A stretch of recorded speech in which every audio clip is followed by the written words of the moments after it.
There comes a time when you got to stop praying. You got to get up off your knees. And it's time to be a person of action. Faith without works is dead. What am I talking about? Prayer is so powerful. We just got through doing 31 days of prayer, right? Yeah.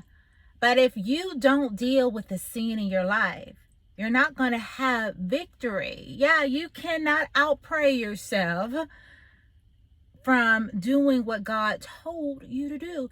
Just like you can work out 24/7, but if you don't fix your diet, you cannot out-train a bad diet. You've got to do the work, people. And so where do we see this? What are you talking about, Marilyn? All throughout the Bible. Let me give you some examples.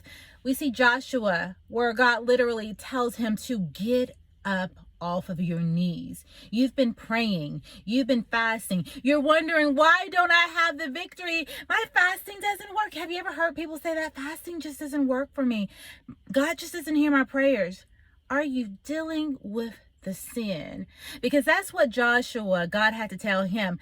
Get up off of your knees and go and deal with the Achan that is among you, the sin. There is sin in your camp. Until you acknowledge, until you deal with the sin, until you get rid of it, I can do nothing for you.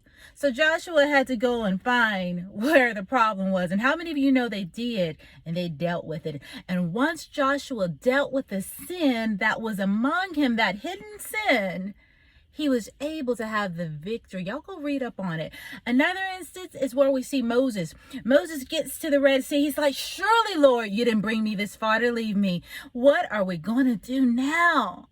And so God says, basically, why are you praying to me? Reach out your staff. Do what I've trained you to do. Use your authority and part that Red Sea, son.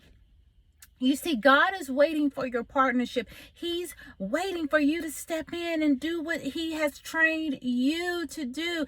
This is a partnership. It's not like God's going to come in and do everything for you. You can pray yourself around circles. You know what I call that? That's like a filibuster, a spiritual filibuster. How many of you know what a filibuster is? Well, let me tell you. You know, when the government and the congressmen, when they talk and try to talk around a point and try to waste time, that is called a filibuster. And some of you all are doing spiritual filibusters in your prayer time. You done prayed, and you've done nothing. So therefore you are wasting your time. And I just had to bring this to you because the Lord has been speaking. If you want to take back spiritual territory, if you want to take back what the enemy stole from you, then yes, there's a time for prayer, but honey, there's a time for action. And so here is your confirmation. Get up, take care of the sin, and God will give you the victory. All right. Y'all have a blessed day, and I'll see you soon. Bye.